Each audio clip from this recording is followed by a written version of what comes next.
There we go. We should be live now. Thank you all for joining Granite State Home Educators today for our very first Intro to Homeschooling session. This is very exciting. Thank you for joining us. My name is Michelle Lavelle. I'm a co-founder of Granite State Home Educators, and joining me is Kitty Michelotti. She's also one of our team leaders, and so she'll be managing the chat function and your questions throughout tonight's session. So thank you again for joining us.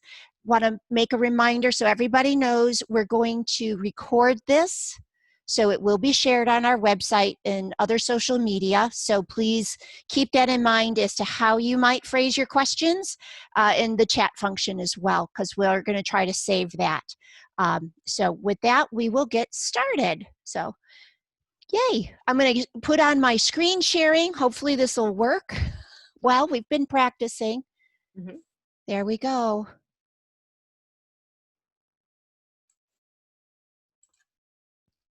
There we go. Everybody see that okay? Great. All right, folks. This is probably our 30th time of talking to folks around the state for our Intro to Homeschooling session, and very first one to be online. So we really appreciate you joining us. So in this first part of our talk, we're going to do an overview of what the requirements are, what homeschooling is as defined in New Hampshire statute, and kind of give you just a big, broad picture of what's going on. If you would please save your chat, use the chat function for the end of each slide, and we'll answer questions then. And then we'll also have a lot of Q&A at the very end tonight. Let's see. All right, so in New Hampshire, homeschooling is defined in RSA 193A and in Ed Rules 315. You can find it for yourself. It's in very easy to read language. So you'll also see this on our website. We have links for like everything there. So the RSA defines homeschooling to be for children of compulsory school attendance age. And in another statute, it's defined as being for children age 6 as of September 30th of the current school year to children who are not yet 18. So it is defined in statute, and you can see that in RSA 193.1, I believe it is. But we have links in our website. So if you have a child who turns 6 years old after September 30th, you do not need to file any papers at all to begin homeschooling, and just simply enjoy your time learning with your child. It's all good. Once your child is 18, you also do not need to file anything else to comply with the compulsory attendance. At that point, if you've completed your child's effective equivalent through 12th grade and they're 18 and over, then you don't need to file anything. But if this student is under age 18, you'll need to file stuff. And that information with graduation information is also on our website. Homeschooling is also defined in statute 193A as covering specific subjects over the duration of your home ed program. So they will include math, English language arts, art appreciation, the New Hampshire and US constitutions, civics, and other things like that. But it's over the total time of your home ed program, not every single year. And when you think about it, kids don't cover the New Hampshire and US constitutions every single year in public school, so you're good. It's over the duration of your home ed program.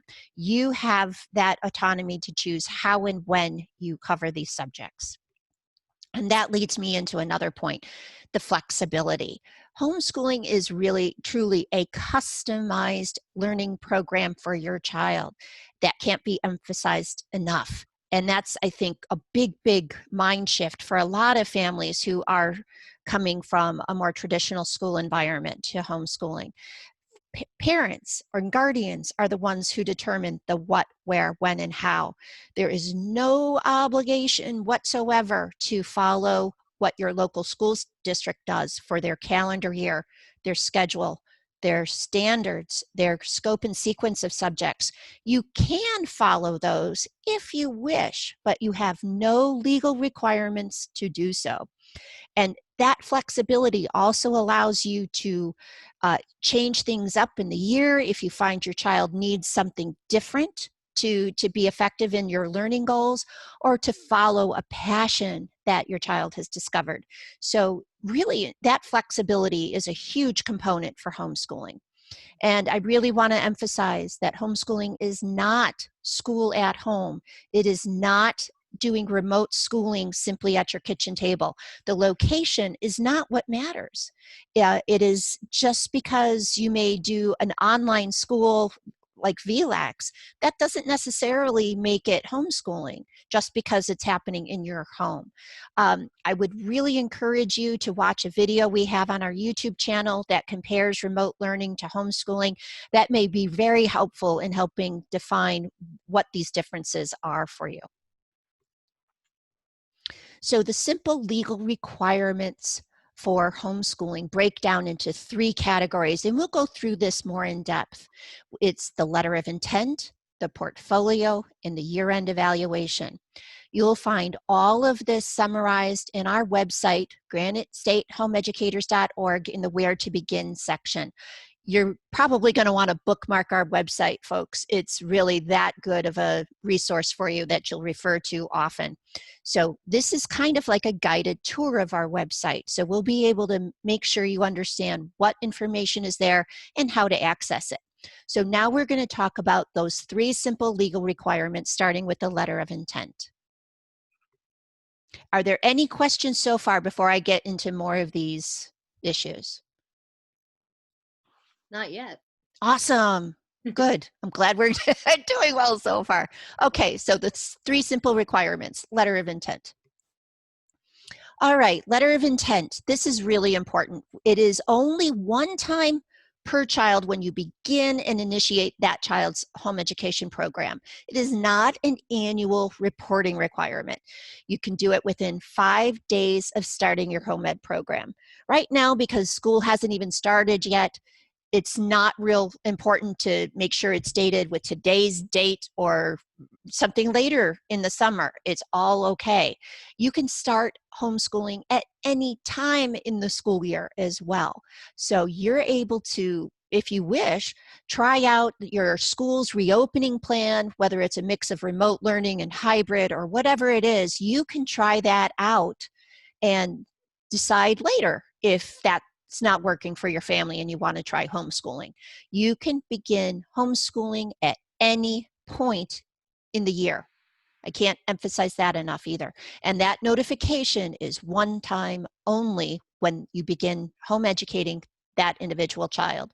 So if you have children that are not yet of compulsory school age, they're littles at home with you, you don't need to add them to your letter of intent just yet. Wait till they are 6 years old by September 30th of the current school year. So the only information that is required on your letter of intent is your child's name, address, birth date, the parents' names, addresses, and phone numbers, and the date of your home education program. We do have a sample letter on our website that you can find in that Where to Begin page. You'll also see a form that the New Hampshire Department of Education developed that you can use as well. You do not have to use either one of those. You could write your own letter. You can also use one that your local SAU provides if you wish. But please keep in mind, these are the only bits of information that you are required to provide. You do not need to include your child's grade level. You do not need to include their vaccine information along with your notification. You do not need to provide what school they would ordinarily be assigned to. It's just these little bits of information that's required. And then you may send it to your choice of a participating agency. You have 3 broad choices. You can work with your local SAU office. It does not go to the local individual school your child may have attended. It goes to the district office, to the superintendent's attention. You do not have to work with your SAU. You can choose to work with a private school that offers participating agency services. We have a list of schools on our website. Each school has different requirements and may charge a fee. The choice typically comes down to if you had a good relationship with your SAU or not. The fee involved can be an issue for some families, privacy concerns, and if you want to be able to utilize some of the other things that private schools may provide, such as transcript service, field trips, and more. So you have choices there, folks, a lot of choices. You also could send your letter of intent to the State Department of Education if you want. And I know Commissioner Edelblue actually enjoys getting them. He's mentioned it a few times to me. So you have a choice of your local SAU office, a private school, or the DOE for sending your letter of intent to begin your program. Now you will get back from them an acknowledgement letter within 14 days. Now it's an acknowledgement level, not approval, not permission, none of that. It is an acknowledgement of your right to home educate your child. And it should be for the duration of your home ed program, not for an individual academic year, because as we've said initially, it is one-time notification per child, not annual. It is super important to save your acknowledgement letter for the whole duration of your home ed program in a safe place, because that is your proof that you are complying with the state's compulsory attendance age and your child is not truant. So keep that in a safe place for as long as you homeschool. Now that, for many people, may be the beginning and end of the interaction you need with your SAU or school. If you do move to a new SAU location, you move town or something like that, you should notify both your former SAU and your new SAU that you are now in a different place. Or if you've ended your program and you're done homeschooling, let them know. But it's informational. It's important that you keep them informed, but that's it. It's really that simple. That's the extent of the notification you need to do. Are there any questions at this point, Kitty?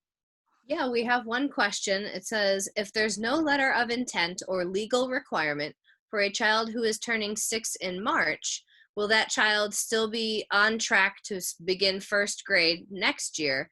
And if this child is homeschooled for the kindergarten year, is it the parent who controls it because she's homeschooled?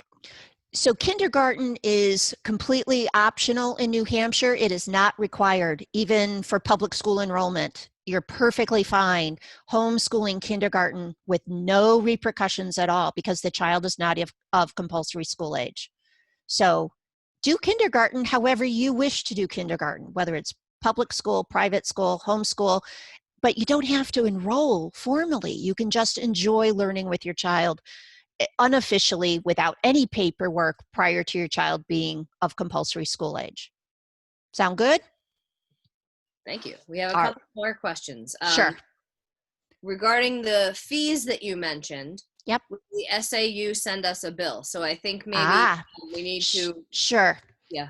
SAUs must offer this service for free because you are still a taxpayer to the town, whether you're have your child enrolled there or not. So SAUs offer participating agencies services for free because you're already a taxpayer. It's the private schools that may charge a fee, and that fee can range, I think it's typically $50 a child with a maximum of $150 for a family. But the different private schools can adjust that fee as they wish. But they also have to follow the requirements of a participating agency and not ask for extra information beyond what you see there for the letter of intent. Any other questions there, Kitty? Yes. Can you change from homeschool? If we start homeschooling now, can you enroll your child in the public school in the middle of the school year? Yes. You, as a local resident, can enroll your child in your local public school at any time in the year.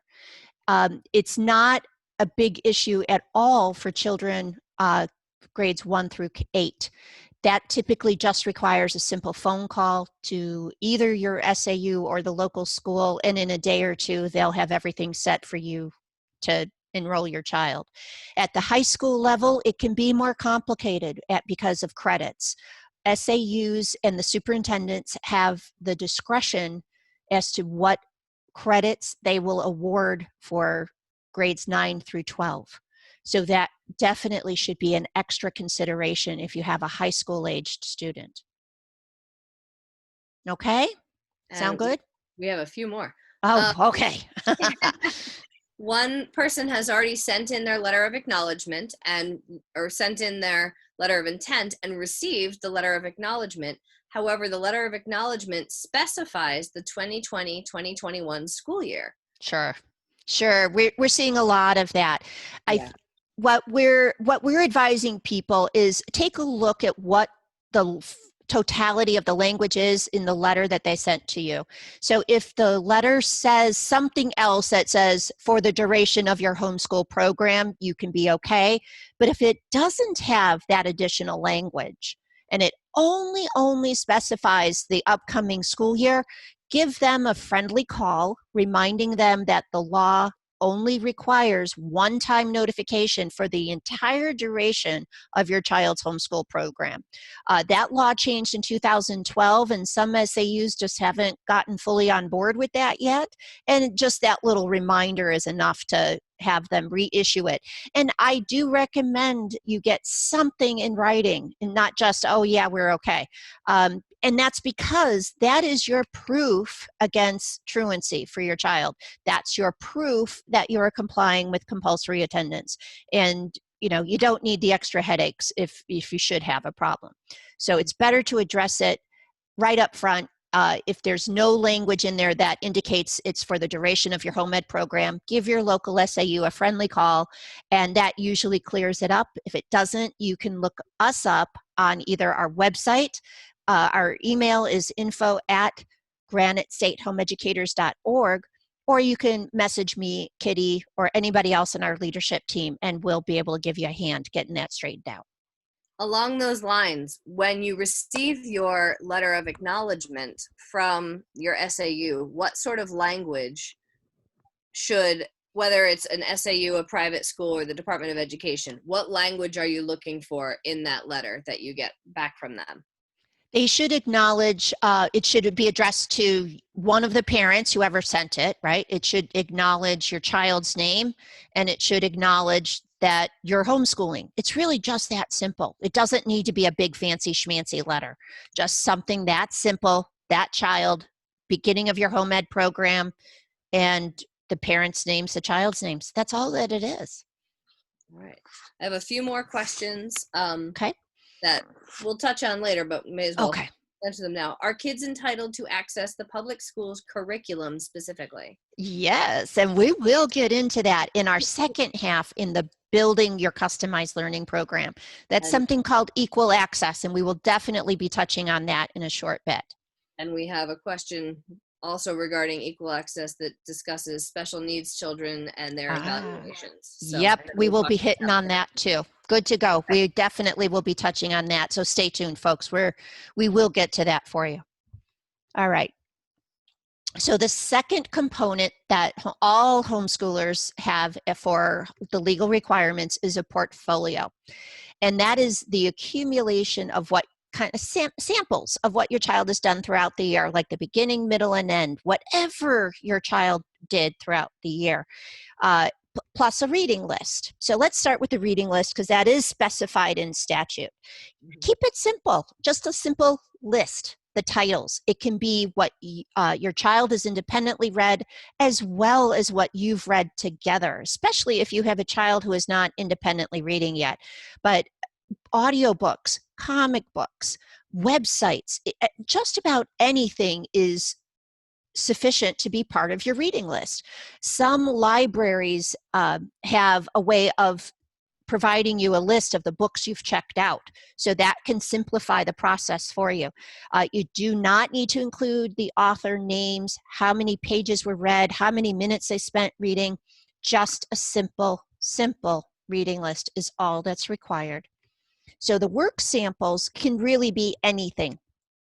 It can be creative writing your child did. It can be photographs or videos of the things your child has done, whether it be fine arts performances, a musical performance, just cool projects your kid has created.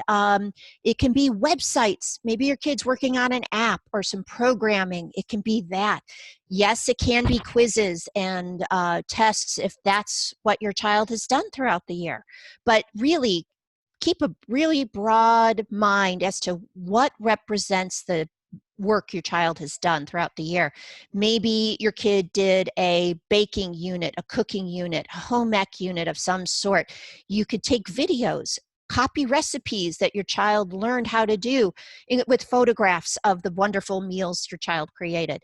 It really can be anything from the beginning, middle, and end of your child's academic year.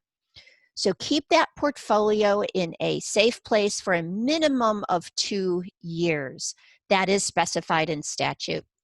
So keep all of that good stuff together, and you can keep this portfolio in any way you wish, from a banker's box. I mean, I needed a big box because I'm a collector. We had a wonderful discussion about this just earlier today about how people how they keep their portfolios that work for them. I'm a 3-ring binder kind of girl. But that's just me. You don't have to do it that way. You can be just a box person. I know families who created private Facebook groups so they can share things with family members around the country. And the child uploads projects or photos and they can do things. It really can be done in any way you want. It can be completely electronic. It really is that open-ended. We've got some great suggestions on our website. If you go there, you'll see it in the drop-down menu under testing and evaluations. There's some hints on some ideas of what you could do for a portfolio. So keep it for a minimum of 2 years. This portfolio could be used for part of your year-end evaluation. We'll touch on that in the next slide. So save your questions for that part. It'll make sense. So if you withdraw your child midway through the year, you absolutely can use the work samples from their other educational environment, whether it's public or private, to reflect on the totality of what your child has done for the year. So let's say, like some families did choose to start homeschooling in March when they realized remote learning wasn't going to be a good fit for their child. They could count that September through March as part of their school year in a portfolio and finish their homeschool year in May or June or whenever they chose. So you're not stuck with a school year that's like December to December if that's not what you want. So there's a lot of flexibility with that. So any other questions on portfolio before we move on to the year-end evaluation, Kitty? I'm going to put this one out there. Do you have to include your child's reading level when you are making the reading list? No, that is not specified in statute.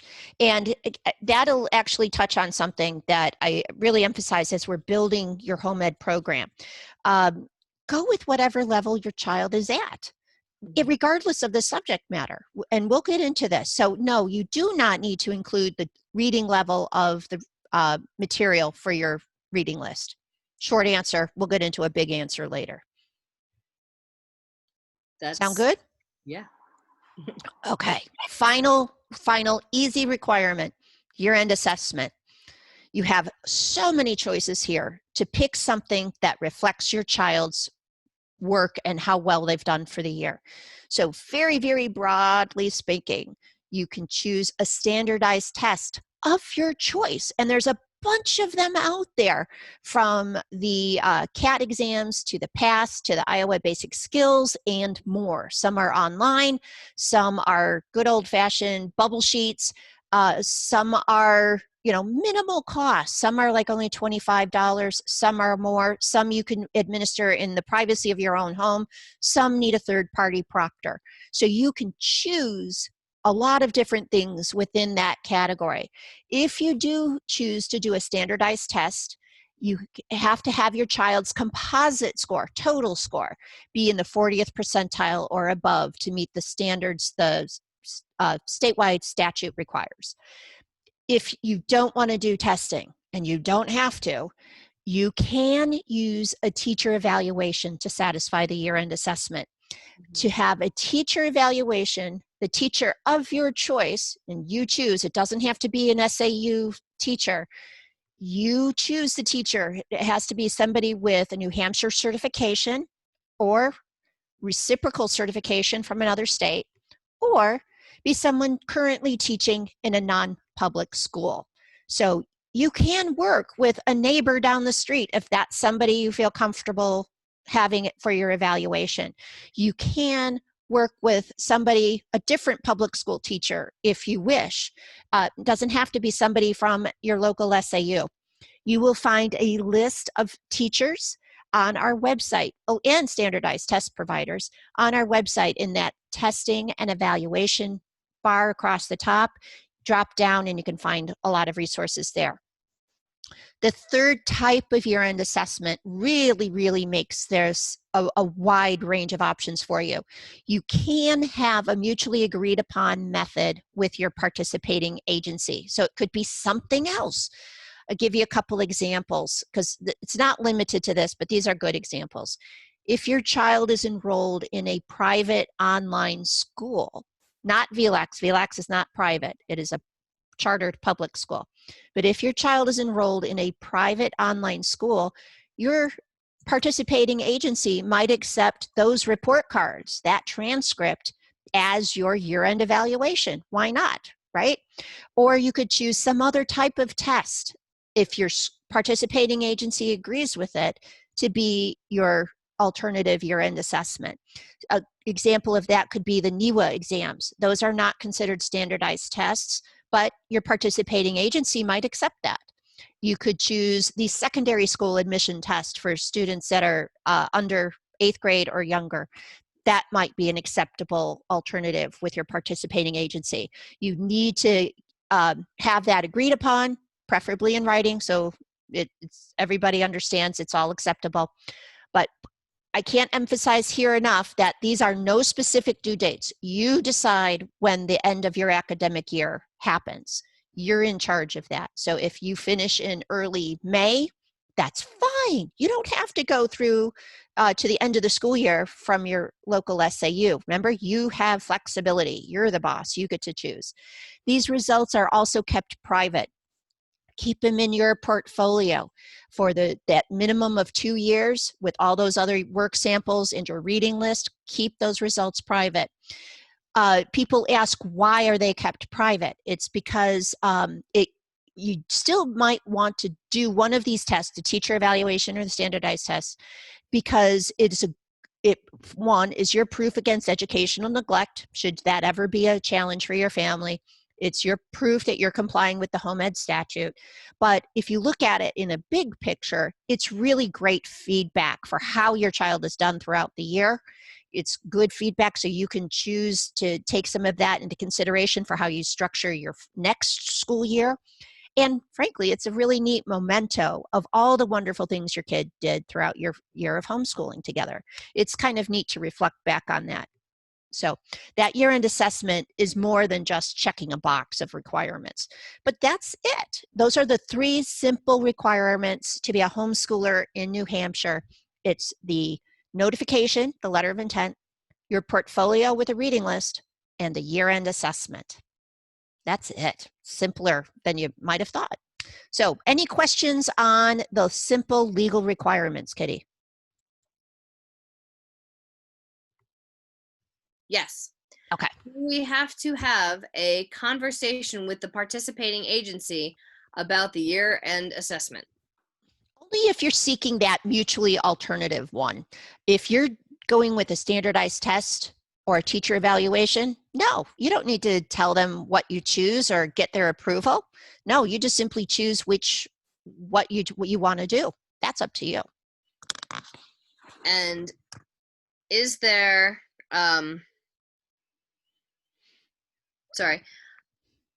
is there a specific school year that homeschoolers need to follow? No. Remember in the beginning, we talked about flexibility? You get to decide the when and how and why and where, all of that. You do not need to follow the local public schools calendar year or schedule. Public schools have to do 180 days. You don't. You don't. You can choose to do less. You could choose to do more. You could choose to homeschool in the summer. There are a lot of families that homeschool year round and just kind of mix it up or do 3 weeks on, 1 week off, or take a long break at the holidays. You get to choose. You are in control. You have the flexibility to truly customize the entirety of this home education program for your child. Excellent. Let me see. If your children have a 504 during the school year and you are homeschooling, can you use their accommodations at home? So can you change it so that the tests are not timed when you're testing them while homeschooling? In my experience, you can work with the standardized test providers to make sure they're good with that. I have not had any bad experience with that at all. They might want to know that you had accommodations in place during the administration of a test, but you absolutely can incorporate that in my experience.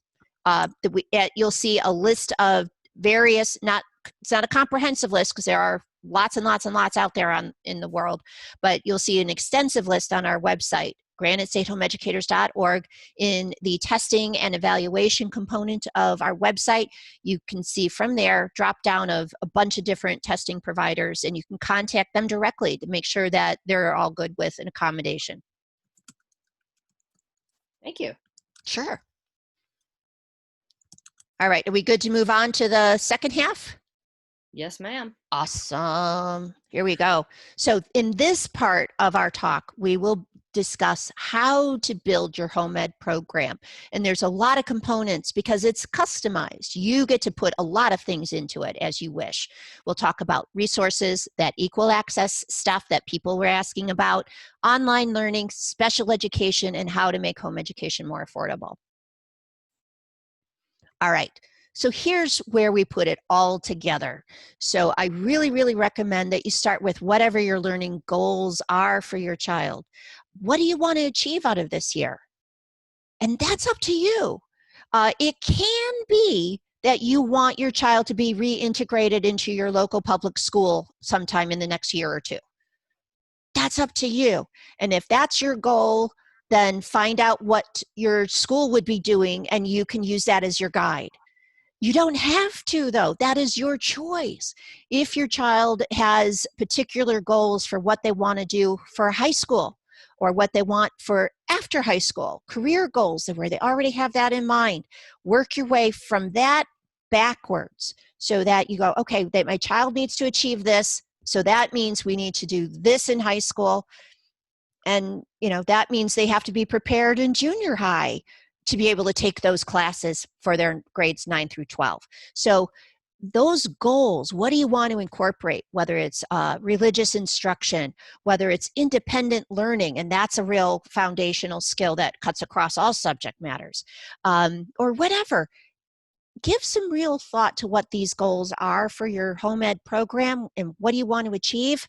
I really encourage that to be foundational before you even begin to talk about putting it all together.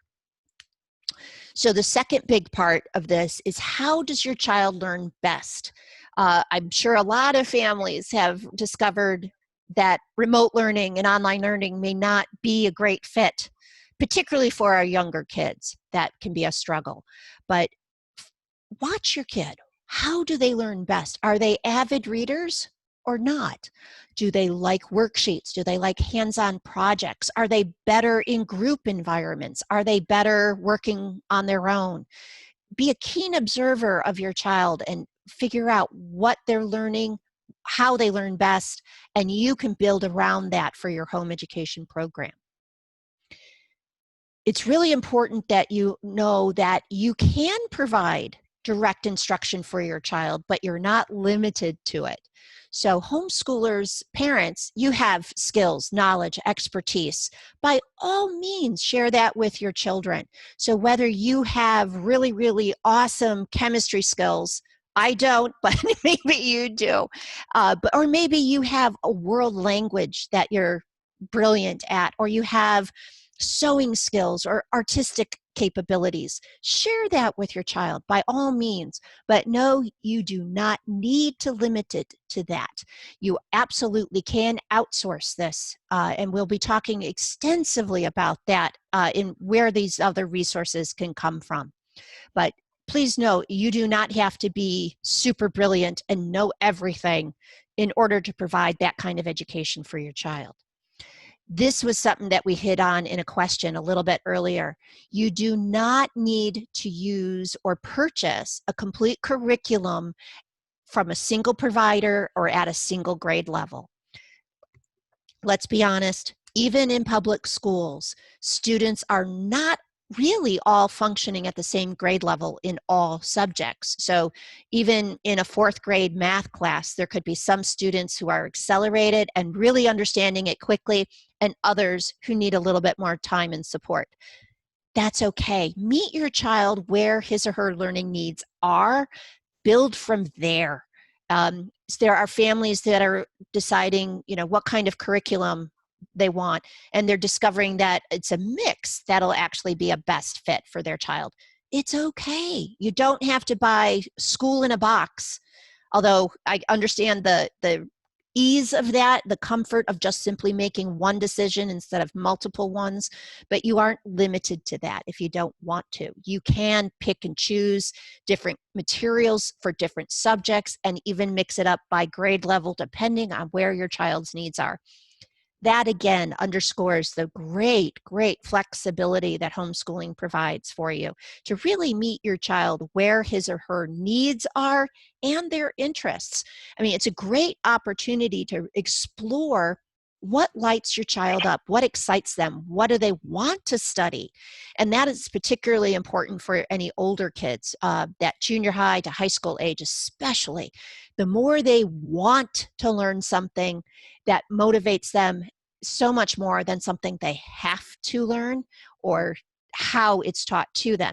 If they can have some choices involved in that process that you set the parameters for, it really helps have buy-in and their participation for the whole process. And again, please know, you do not have to replicate school at home. You don't have to. You do not have to do 8 hours a day, every day, Monday through Friday. It can fit around your family's needs, your child's interests, and be in the type of materials and approach that fits your child. So take a look at our website there in the homeschool methods section. You will see descriptions of some of the major approaches to homeschooling. They're not the only ones, but those are some of the most common. And we have little online quizzes that we provide that help you identify which ones may be a good fit for your family. And then there are also lists of curriculum and resources that go with those styles so you can see what might be a good fit for your child. And please know that, there isn't the perfect 5th grade curriculum. It's whatever fits your child's needs and fits your family's needs. You ask 20 homeschoolers, what's the best for this? You'll get 20 different answers. So really, it's whatever fits your family, your child. Homeschooling is customized. And I know that's kind of open-ended and scary to some extent, but you really can pick and choose to find the right fit for your child. I know there's going to be a ton of questions here. There's one pretty big one. So if you're homeschooling in a pod or you're working with a group of children like we do in our co-ops and things like that, and you have one child who's ahead, who's accelerated by a few different grades, would you recommend teaching that child with older children? Would you recommend teaching them separately? Kind of one of these, a very specific question that really shows how you can tailor your homeschool program.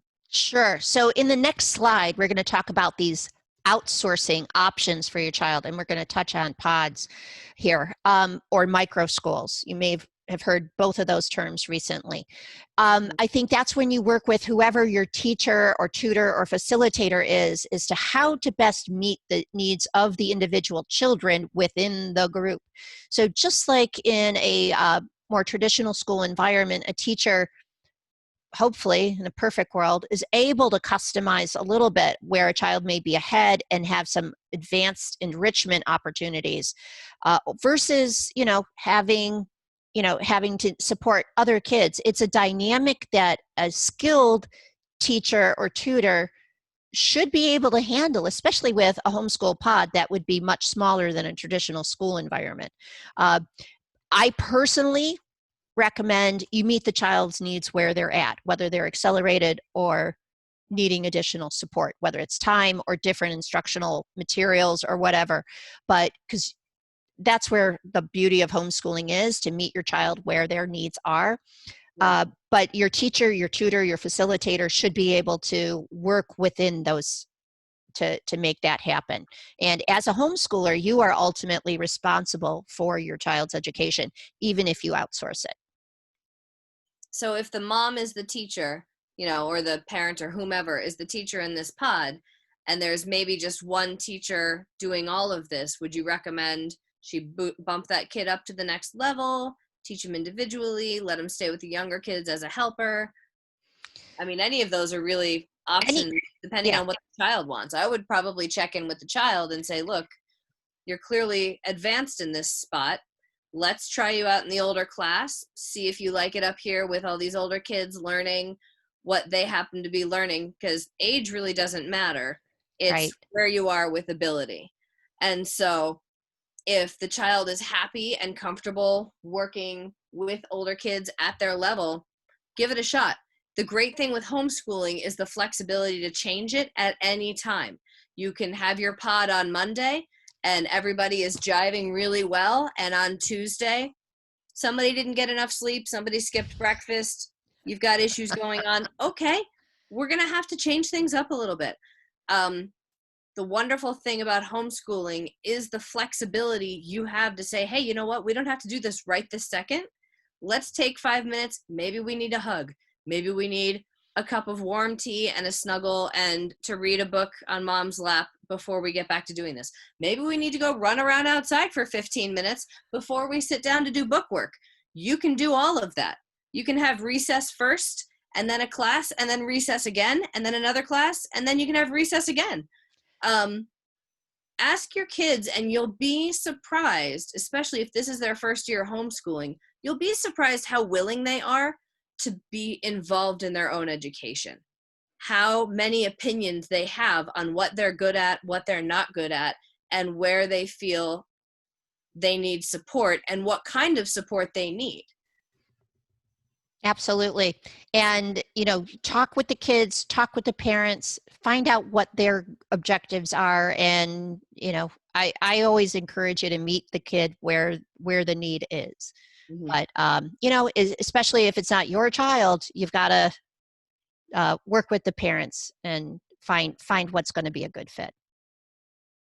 All right. So we're going to move on to the various resources you can use for your home ed program. And it's really quite limitless.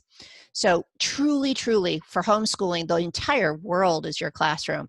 You have anything available at your fingertips. So we talked about direct instruction, whether it's skills, knowledge, and expertise that you have, or even a friend has. I know a family that the one parent had really, really fabulous sewing skills, and another parent was a great artist and taught classes. So they had little groups in their homes on alternating days where one parent taught sewing to the group and the other parent taught art to the group. And those parents were swapping services. So there were no fees involved. So you really can use the community for providing great instructional opportunities for your kids. And you can outsource this. So there are a lot of things. We're going to talk about these more in depth in the next slides. But yes, it really is that broad and that big and that wonderful for the different things you can bring to your child's education. Take a look at our website, grandestatehomeeducators.org. You'll see a bunch of things in the resources section. There's a drop-down menu from there, from ski classes to enrichment programs to field trip ideas, all with tons and tons of links. Also support groups. So there's, and frankly, you'll see a ton of things listed on our Facebook page and group on a regular basis, especially as groups find their groove for what this fall will look like. So any questions about that? That's kind of a big picture statement there, and we'll get into some of the specifics in the following slides. We good to go there, Kitty? Good to go. Okay, next. So a couple people asked about equal access and be able to plug into curricular and co-curricular programs at your local public school. You absolutely can. And there's the statute, RSA 193:1-C. That is New Hampshire's equal access statute, and this has been something of great interest to families. So it specifically says that homeschooled students as well as chartered and private school students can plug into the classes and the extras that are available at their local public school. I do want to add a caveat here, because a lot of schools are not offering some of the usual things that they do historically for the 2021 school year.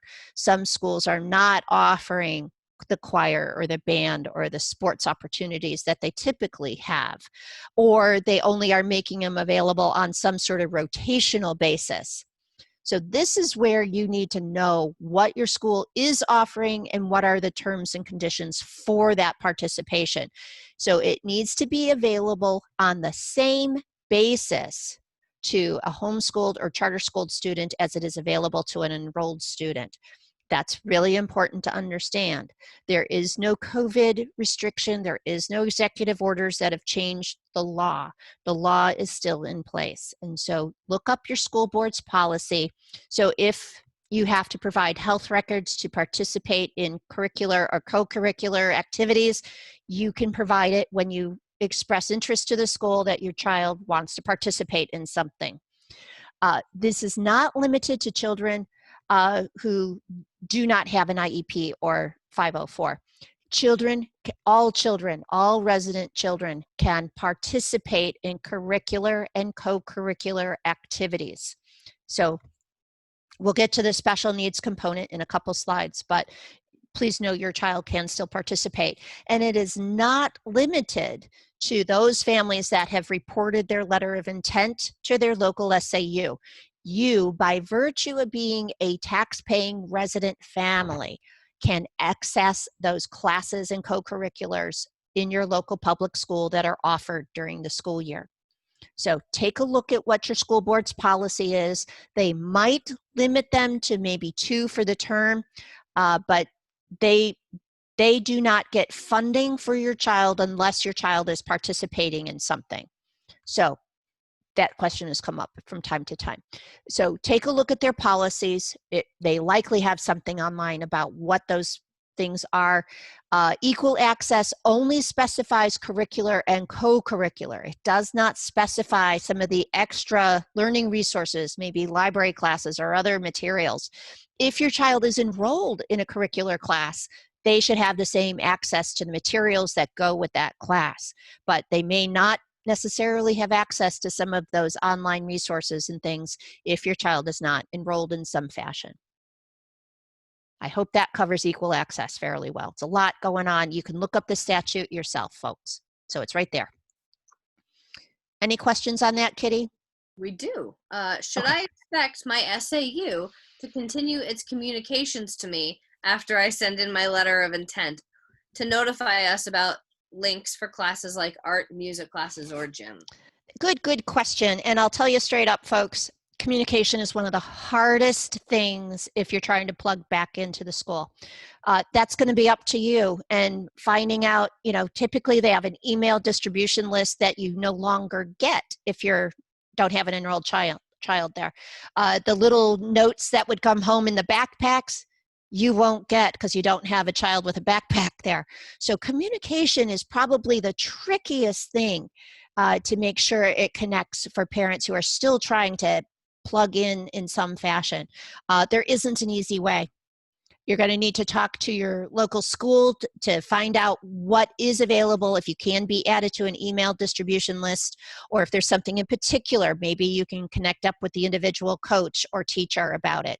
But there isn't a simple way to get that communication line established, I'm afraid.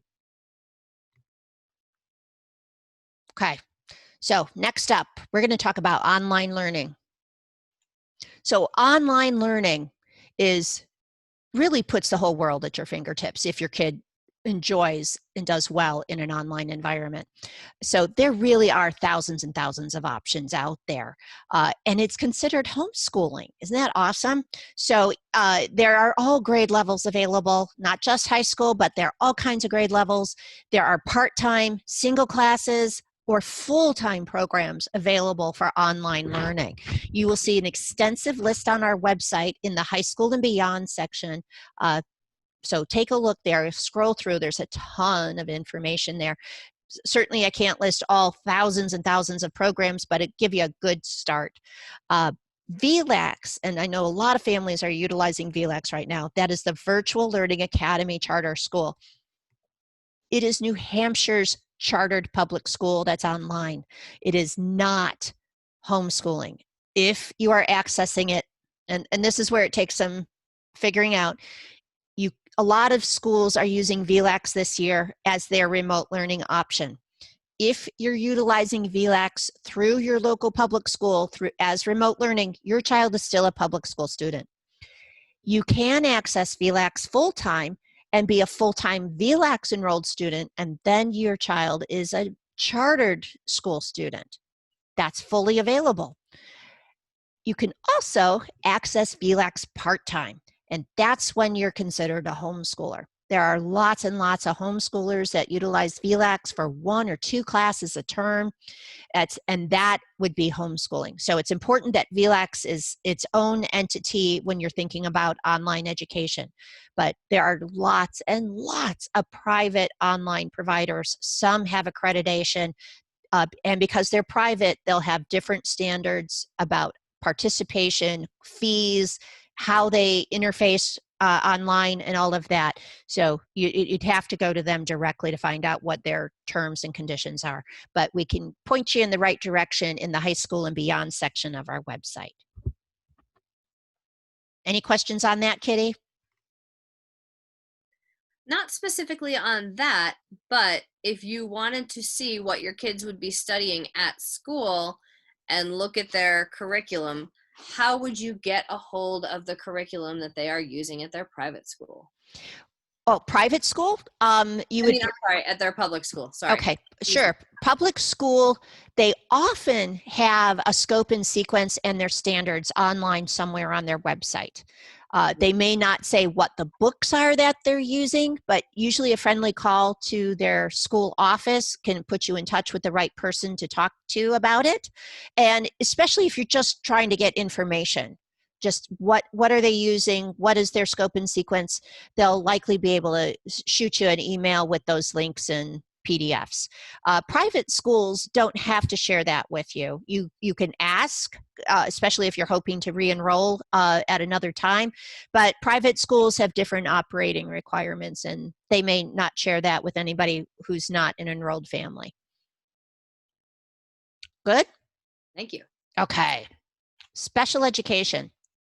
I think it's really super important that families who have children with special needs know you absolutely can homeschool your child, and it can be a really, really fabulous experience. So yes, you can homeschool your child with special ed.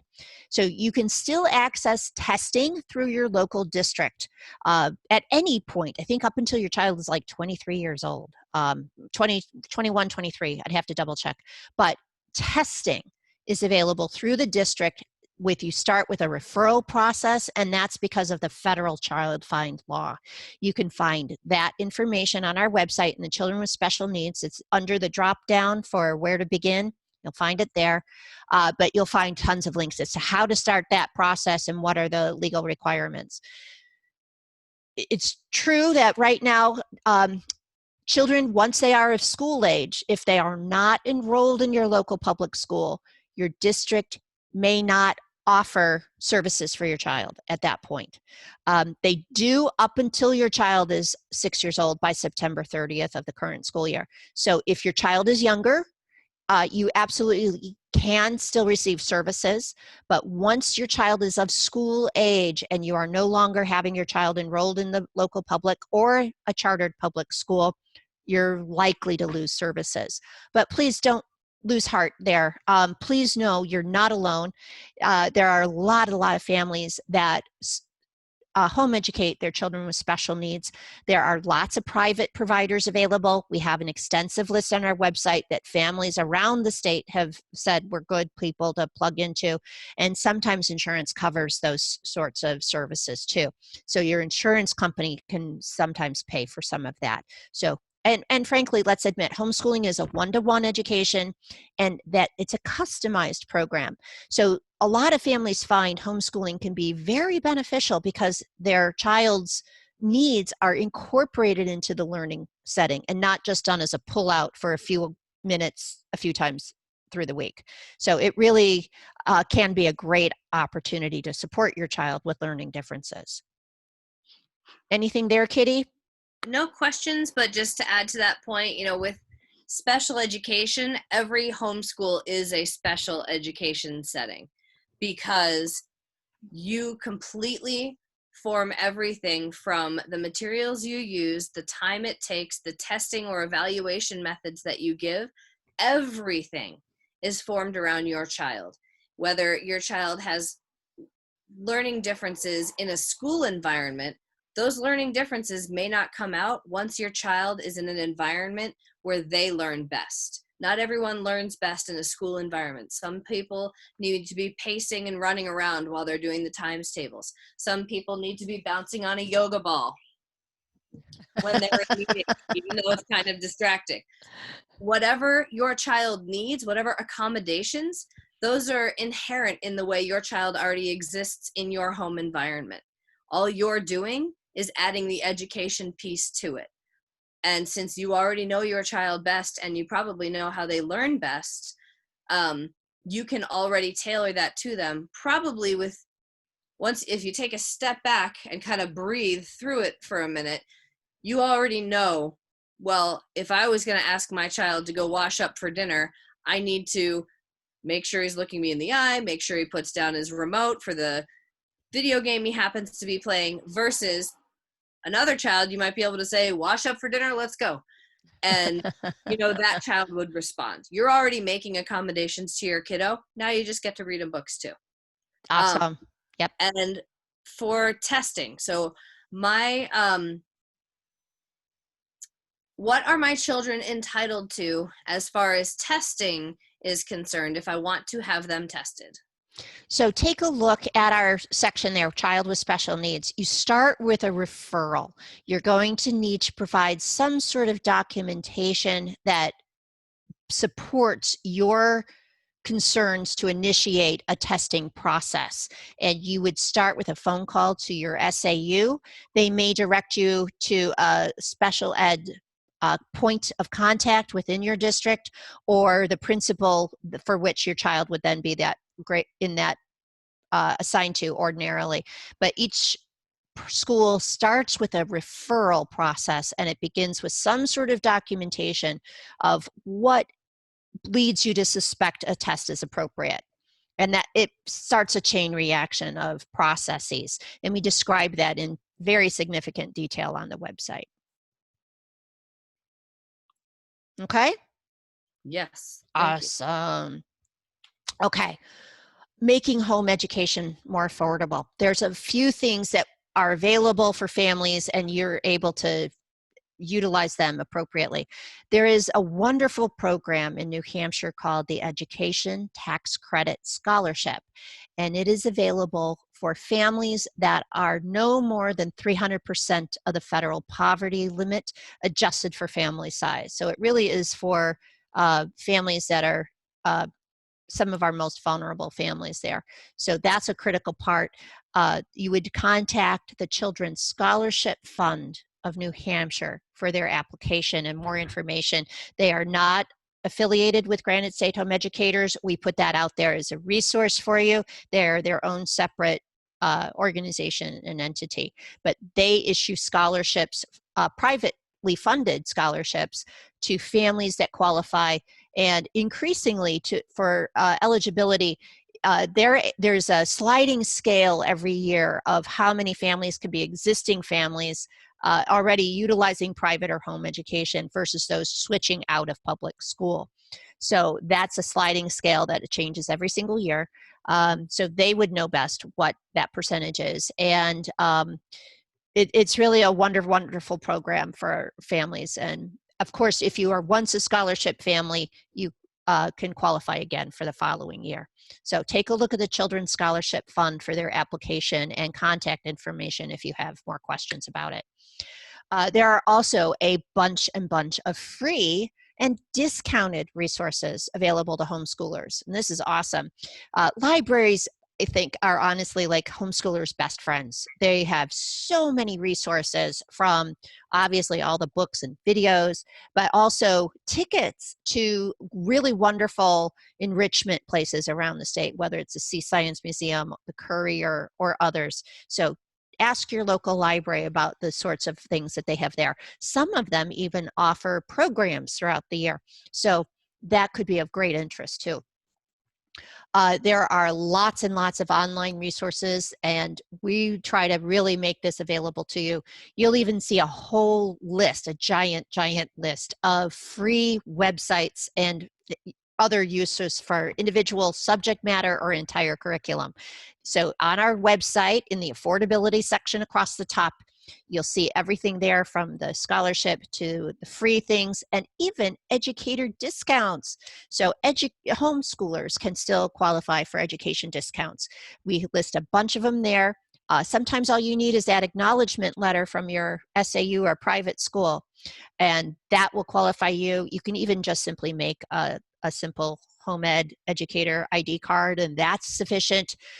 There are co-ops and family-led classes to help bring that cost down. I mentioned the example with the one mom who had sewing skills and the other who had artistic skills. So there are ways to do that. We try to share opportunities that we hear for either coupon codes or freebie Fridays or whatever resources we find. Those are ways to help bring that cost down. So and ordinarily there are used curriculum fairs, particularly in the summer. Less of them this year, but hopefully that'll be back on track for 2021. But there are lots and lots of ways to try to make home education more affordable. So check out our website there for how you can help bring that cost down for your family. Good to move on, Kitty? Well, I have just kind of going back to special needs kiddos. Okay. So if you have a child who maybe isn't getting special help at the school, but you are still experiencing problematic behavior at home with homeschooling, how do you get help if it's affecting learning at home as well? So if you have things like ADD that you're dealing with, ODD, or spatial awareness, or things that you would usually receive occupational therapy for, how can you help out a kiddo like that at home when it affects their learning? There are private providers. There's a list on our website. You can get different testing for your child through a number of private providers, and your insurance company can pay for it. It might start with a conversation with your doctor, your child's PCP. That might be a way to go. But there are private assessment tools, not just services. And so it depends on how you want to do it. You can get testing through your school district, even as a homeschooler. You can do that. You can get private testing. You might want to start with a conversation with your child's PCP.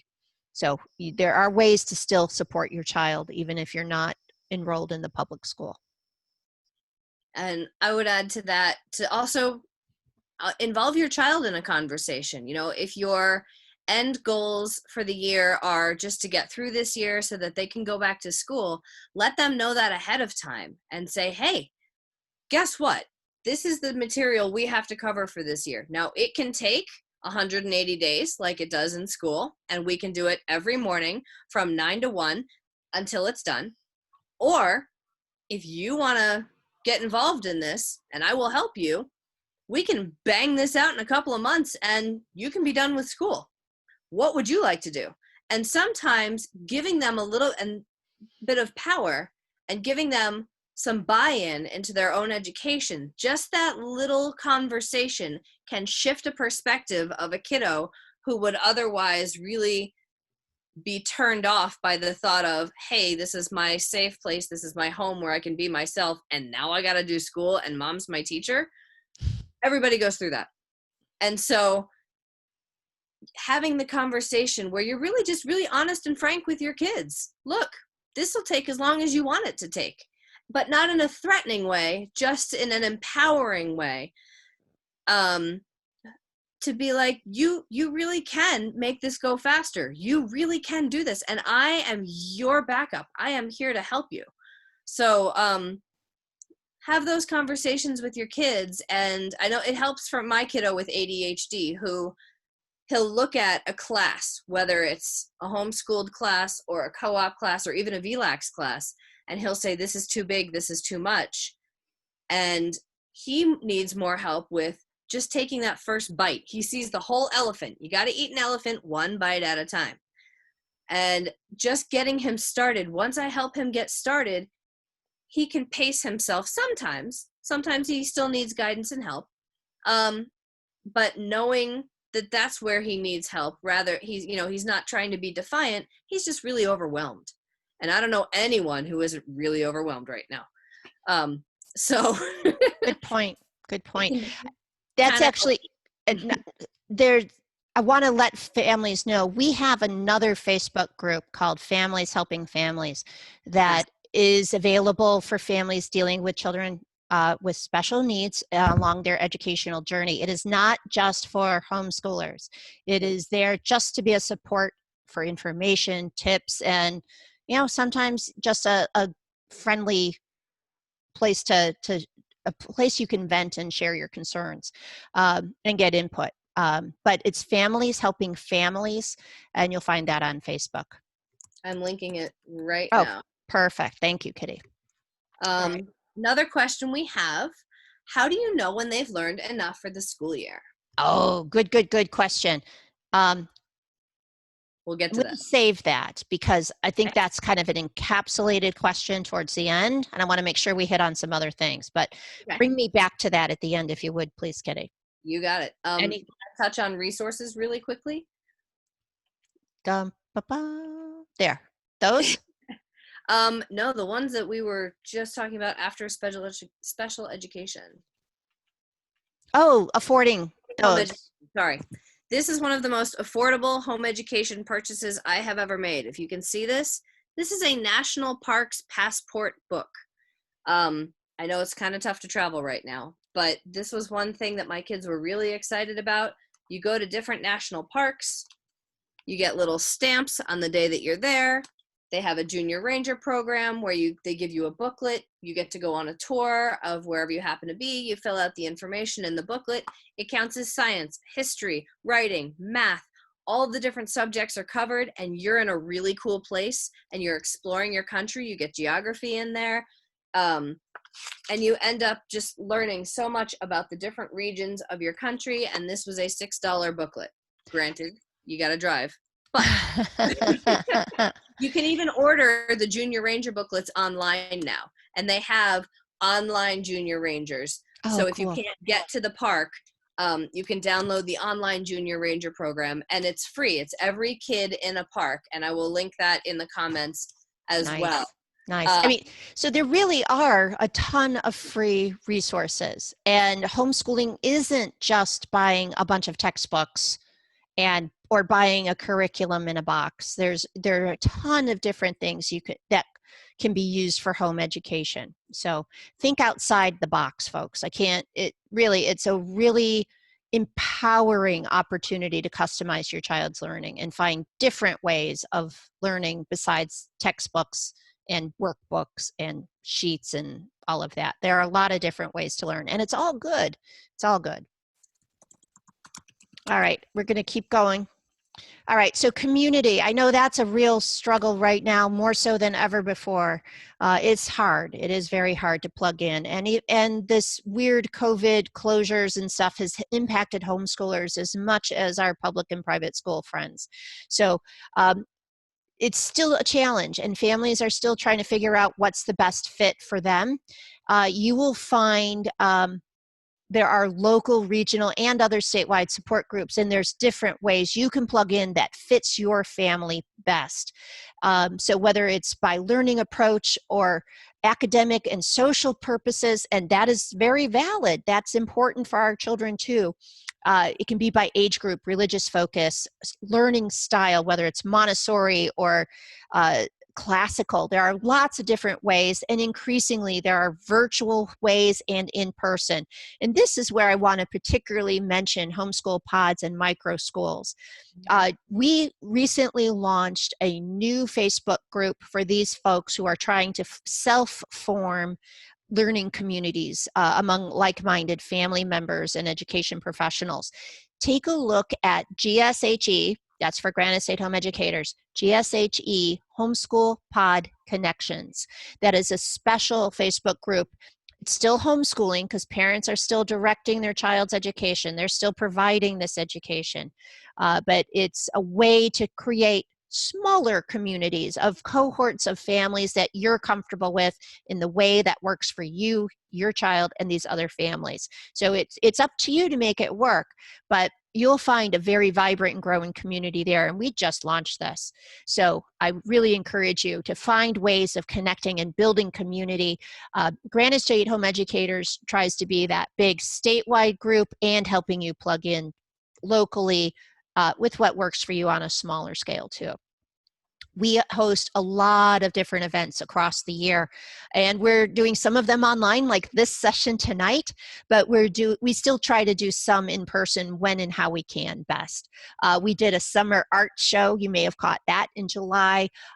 We usually in the fall have a not back to school picnic. You can see a lot of photos where we had over 250 people at a local area park. It was a great, great time.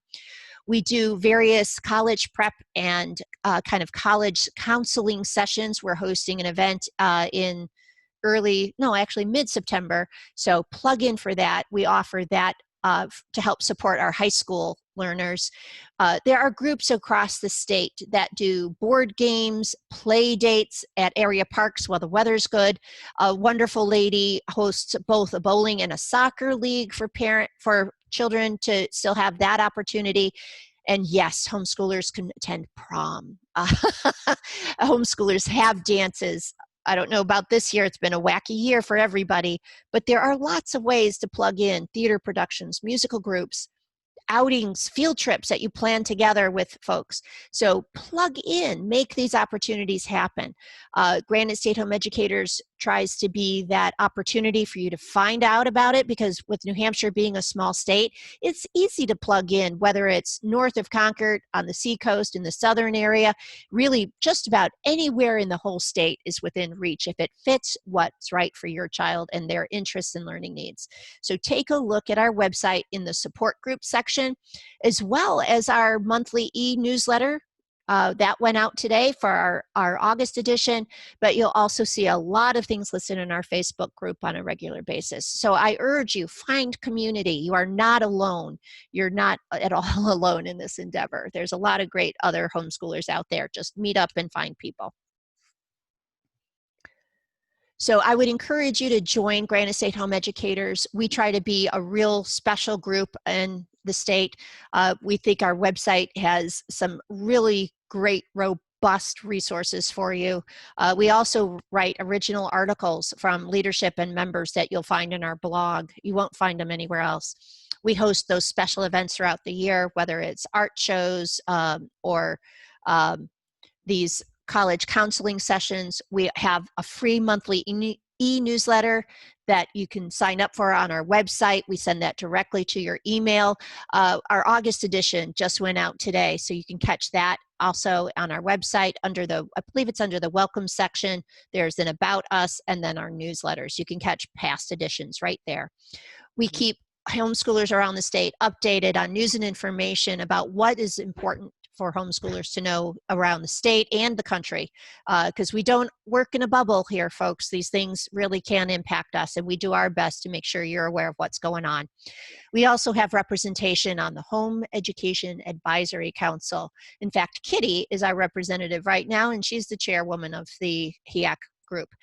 They are an advisory council to the State Department of Education.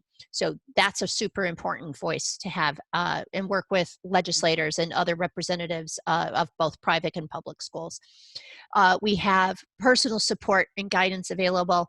On our Facebook group, if you're already plugged in, you'll see just how vibrant that is, with oodles and oodles of messages and people looking for support and suggestions and feedback. And we take that very seriously and try to be there for you every step of the way. We already have over 3,400 members. We are adding more and more people by the week. It's insanely wonderful.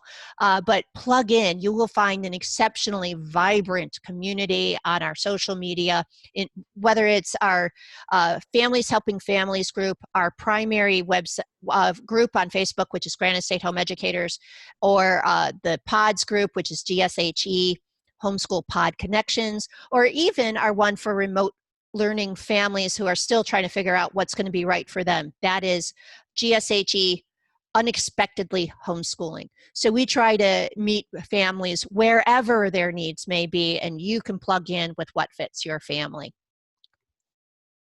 So I just want to leave you with some final thoughts before we open up the last few minutes for Q&A and a special show and tell by Kitty.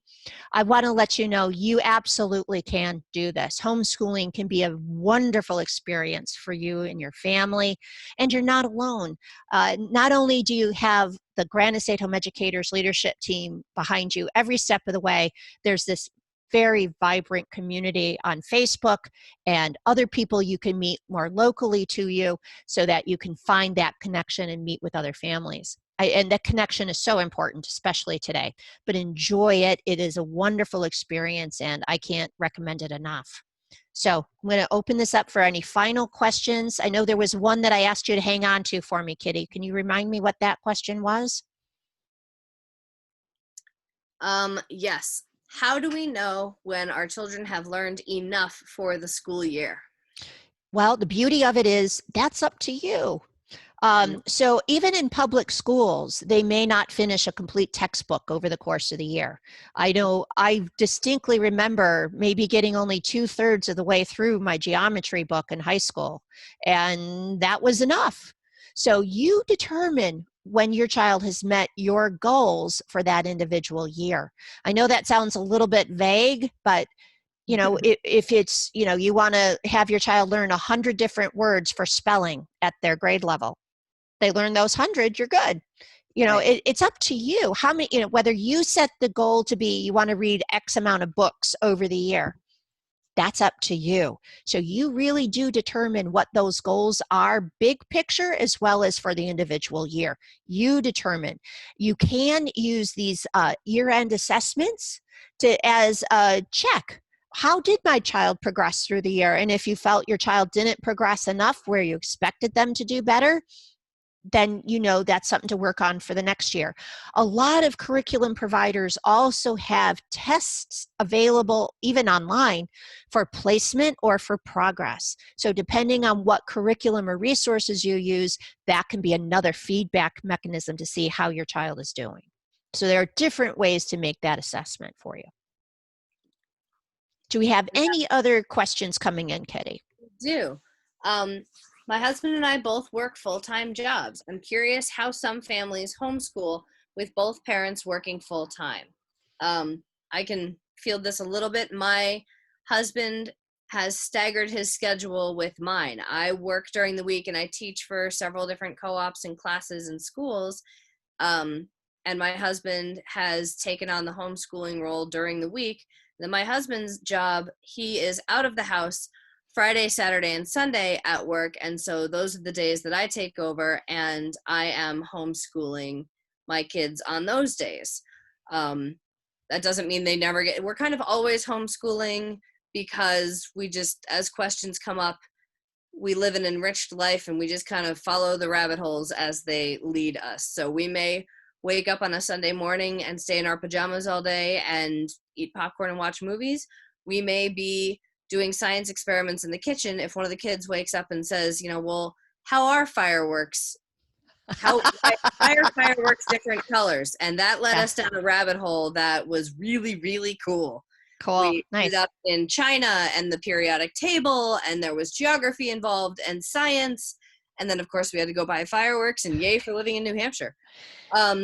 So it kind of means a bit of a staggered schedule. There are different sacrifices to be made if one person's working from home and can be somewhat attentive to the kids and then, help them during breaks. It depends. I think it depends. People are chiming in the chat here too and letting, giving their answers, which is really good. Because we will share the chat when we post this on our website. So these links, these suggestions will be shared and available on our website when we get this all loaded up there.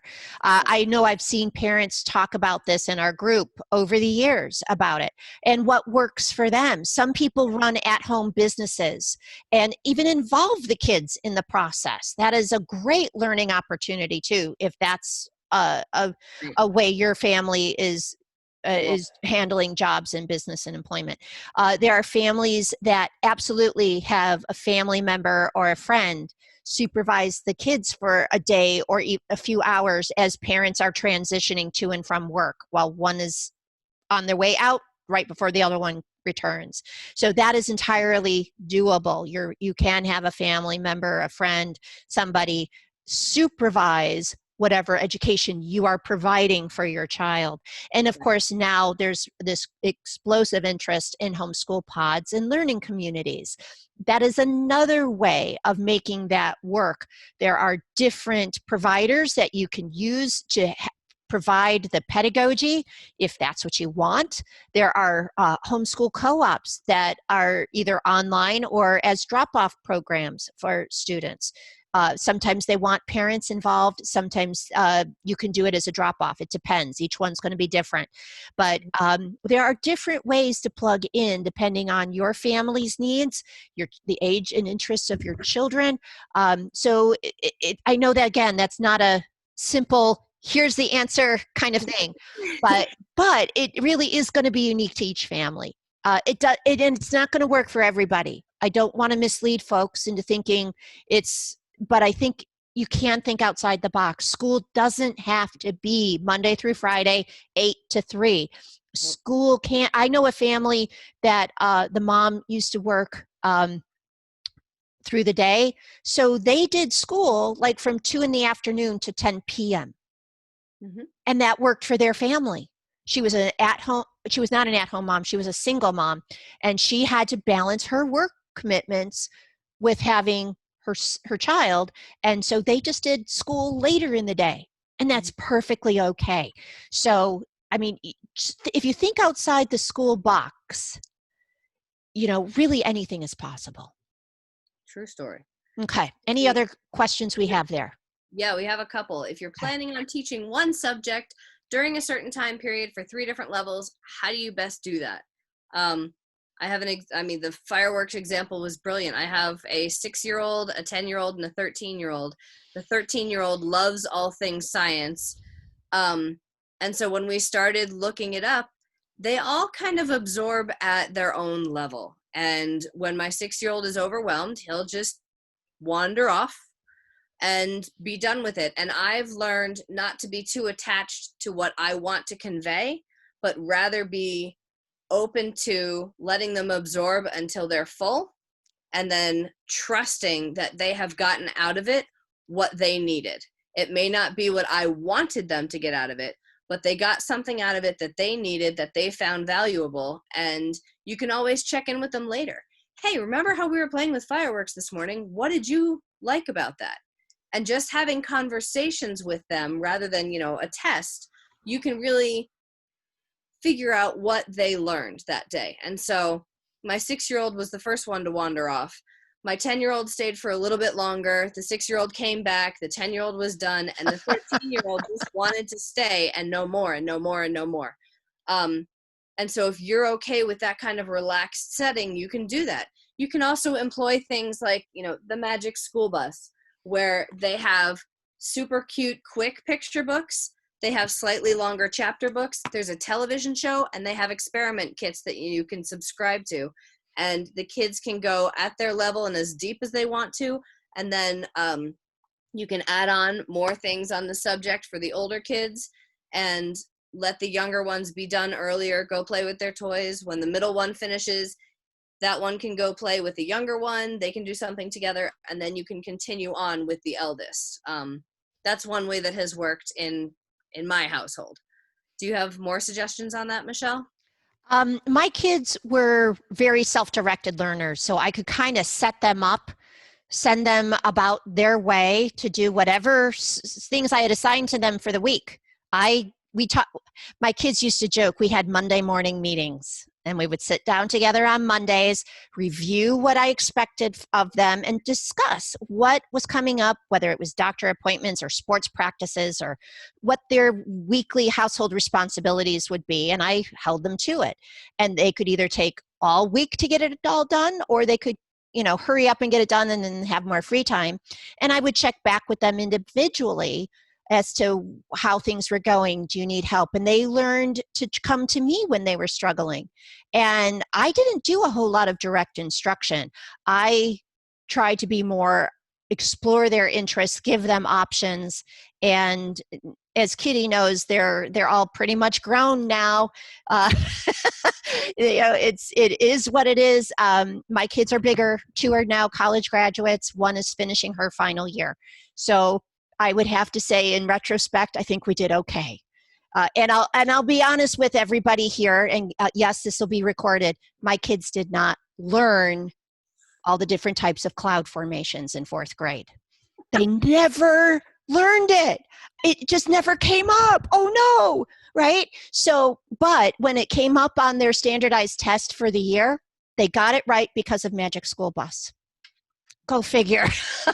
So they learned how to learn. So if they needed that information later, they knew how to go about finding that information and have become very self-directed learners. It's changed how they learn, not just for a year to year to year, but become lifelong learners. So are there any other questions? I want to make sure we give you a chance for some show and tell here, Kitty. This one's a great one. I read that students might be only expected to homeschool for an hour to 3.5 hours per day, depending on their age. Why is that? That's a great question. And there's some really cool articles about why that is. Why doesn't it take 6 or more hours a day like it does in a traditional school environment? And it really comes down to, you can do things so much more efficiently. There's not the organizational things that happen in a classroom, because that just doesn't apply to a homeschool environment. It just doesn't. When you want to have lunch, you have lunch. If somebody needs a bathroom break, you don't have to raise your hand and get permission. It's not like you have to wait in the hallway for everybody to take a bathroom break. You just do it. And there's a lot more efficiencies, and there's some really fabulous articles. One of our other Granite State Home Educator leaders, Amanda, has posted a video that talks about scheduling tips and why is it that homeschooling can be so much more efficient. So I would encourage folks to really check out some of the video resources that we have on our YouTube channel. You can find our YouTube channel also through our website. There's a link.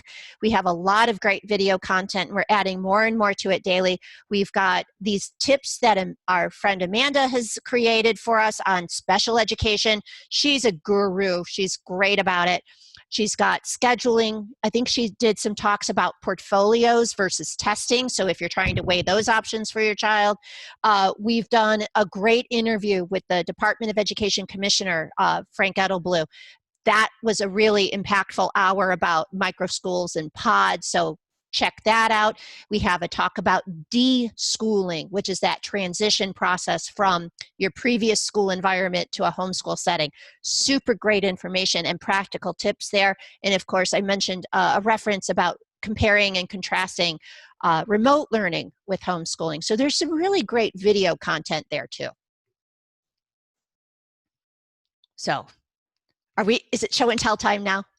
Sure. It Okay. could be show and tell time. Yeah. Awesome. So questions coming. If you all have more questions, I can pop in and answer them throughout. But yeah, I have a couple of books here that just different types of curriculum that you can use. Maybe thinking, what can I use for this? What can I use for that?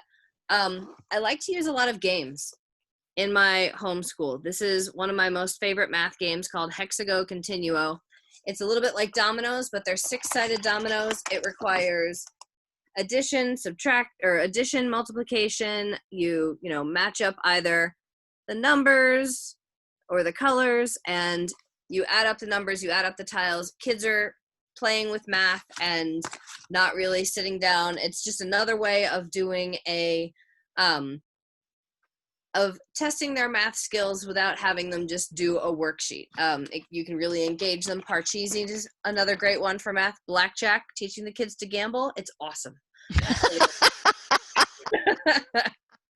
So yes, I do a lot of game schooling. It's a class I teach at one of our homeschool co-ops, and we've done everything from geography using a national parks game to there's a ton of math. There's some strategy games. We do Risk, and then the kids will bring in their own game and they will teach it to the class. So they get presentation skills there. They get a serious lesson in patience, teaching a whole bunch of other kids how to play their favorite game. So that is one of my favorite ways to teach my kids, is through game schooling.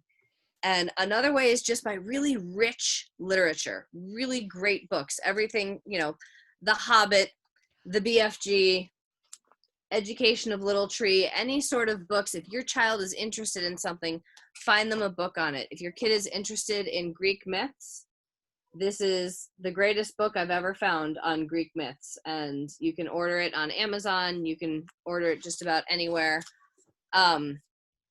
Usborne has a lot of really interesting books with great pictures, really great illustrations that are fun to read with your kids, because they love to learn right along with you. And the more excited you are about a topic, the more excited they are going to be about a topic. So get a book that excites you. The book on Greek myths was called Delaire's Book of Greek Myths. I will type it into the chat later on. Delaire is a husband and wife team, and they did a couple different books. This one is my absolute hands down favorite. That was a question in the chat, so I'll type that in later. For younger kids, you can't go wrong with good old Dr. Seuss. Oh, love Dr. Seuss. It's the rhyming, the repetition.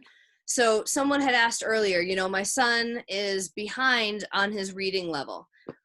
Repeat, repeat, repeat. Start with books that are too easy and let him get so confident, not that he gets it right every time, but that he doesn't get it wrong. And that builds their confidence too.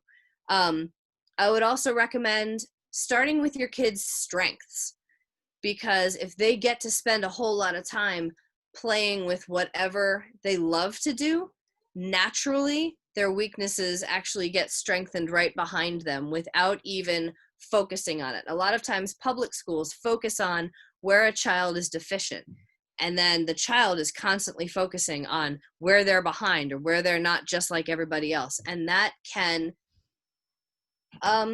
it can kind of degrade their self-confidence.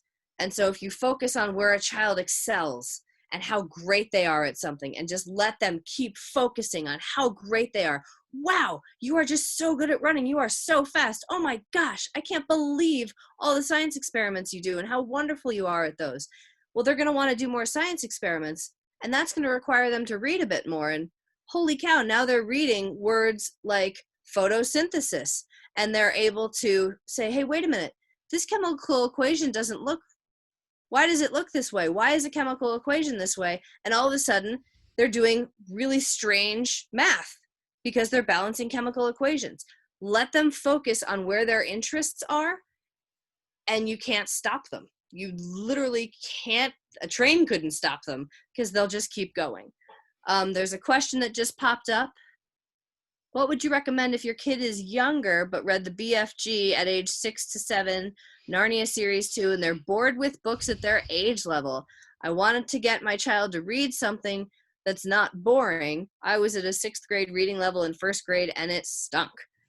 So I can answer that. Yeah, I you can. definitely can. Yep. So we even have those sorts of resources on our website. That's actually how I started my whole journey in becoming an education advocate. Yes, almost 25 years ago. So this is actually, that's how I got started. This is how I got hooked. Take a look in our resources, scroll down, it's close to the bottom. We have gifted and talented resources there. Fabulous websites with information. How do you appropriately challenge your child who's accelerated in different areas? Or if you have a kid with differences where they're not in sync, and that's a very real thing. There's something called twice exceptional, a child who's both gifted with learning disabilities. It's all there. I can speak from experience on both of those issues.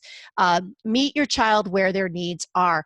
There are some fabulous books out there for accelerated readers that might not be the typical fare for a younger child of like age. And that's okay.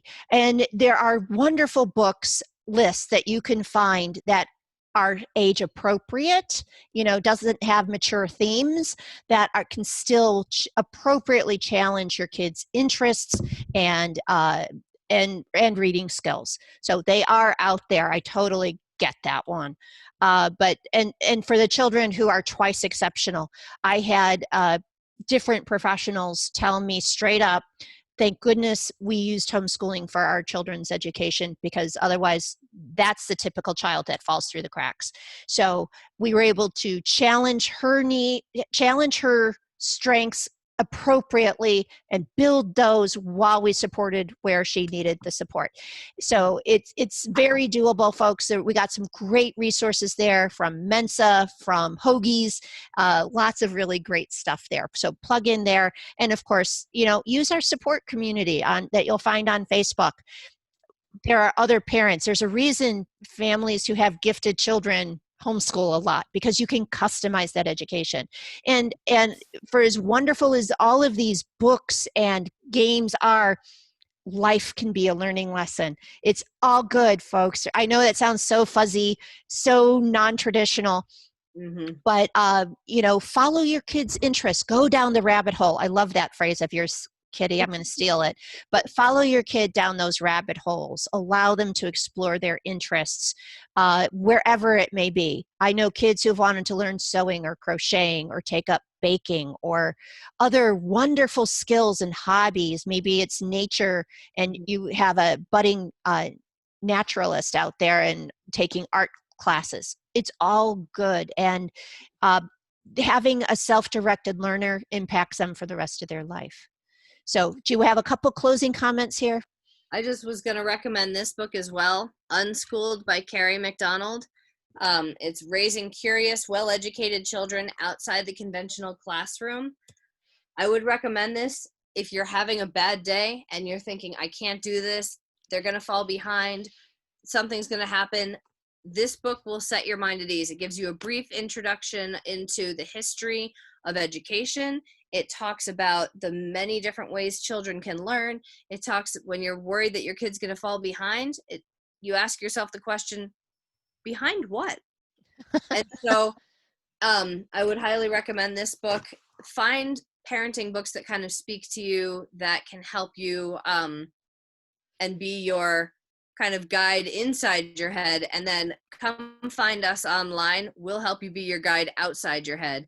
Find a community, whether it's online or in person. Find people who you are at the same kind of COVID level that you're at, wherever you're comfortable, and find people to jive with, because you don't have to do this alone, and you absolutely can do this. Homeschooling is the greatest decision I've ever made for my children. I'm so grateful that I've done it. I'm grateful that I've met people like Michelle and the rest of the Granite State Home Educators team along the way.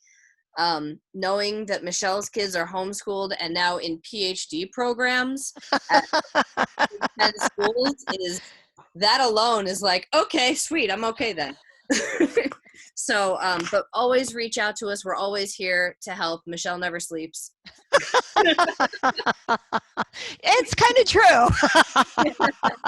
But I want to thank everybody for tuning in tonight. I know this has been kind of a brain dump of sorts for a little over an hour and a half, but rest assured, we've recorded this. You'll get to rewatch it. And of course, plug into our various Facebook groups. We're here to help you. We want you to be successful. We want this to be a great experience for your family, whether it's just for a few months or several years. Homeschooling really can be that kind of a magical journey for your family. So thank you again for tuning in tonight. We're very appreciative of your time. And with that, I'll end our recording, and hopefully we'll catch you on Facebook and say hi. Thanks, everybody. Good night, everyone. Thank you. Good night.